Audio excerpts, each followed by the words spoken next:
కీర్తనల గ్రంథము 7వ అధ్యాయం చదువుకుందాం. యెహోవా నా దేవా, నేను నీ శరణు చొచ్చి ఉన్నాను. నన్ను తరుమువారి చేతిలో నుండి నన్ను తప్పించుము. నన్ను తప్పించు వాడెవడనూ లేకపోగా వారు సింహం వల్లే ముక్కలుగా చీల్చివేయకుండా నన్ను తప్పించుము. యెహోవా నా దేవా, నేను ఈ కార్యం చేసిన ఎడల, నా చేత పాపము జరిగిన ఎడల, నాతో సమాధానముగా నుండువానికి నేను కీడు చేసిన ఎడల, శత్రువు నన్ను తరిమి పట్టుకొననిమ్ము. నా ప్రాణమును నేలకు అణగద్రొక్కునిమ్ము. నా అతిశయాస్పదమును మంటిపాలు చేయనిమ్ము. నిర్నిమిత్తముగా నన్ను బాధించిన వారిని నేను సంరక్షించుతిని కదా. యెహోవా, కోపము తెచ్చుకొని లేము. నా విరోధుల ఆగ్రహం నడుచుటకై లేము. నన్ను ఆదుకొనుటకై మేల్కొను.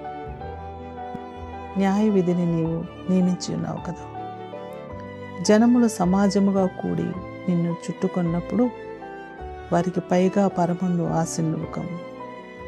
యెహోవా జనములకు తీర్పు తీర్చువాడు.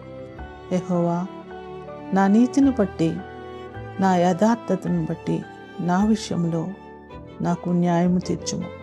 హృదయములను అంతరింద్రములను పరిశీలించి నీతిగల దేవా, దుష్టుల చెడుతనము మాన్పము.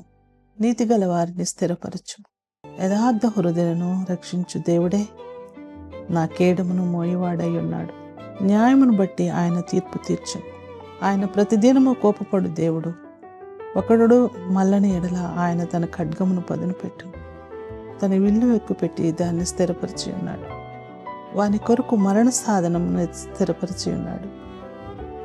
తన అంబులను అగ్నిబాణములుగా చేసి ఉన్నాడు.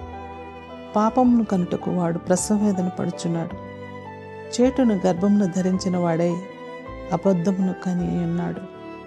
వాడు గుంట త్రవ్వి దానిని లోతు చేసి ఉన్నాడు. తాను త్రవ్విన గుంటలో తానే పడిపోయింది. వాడు తలంచిన చేటు వాని నెత్తి మీదకే వచ్చును.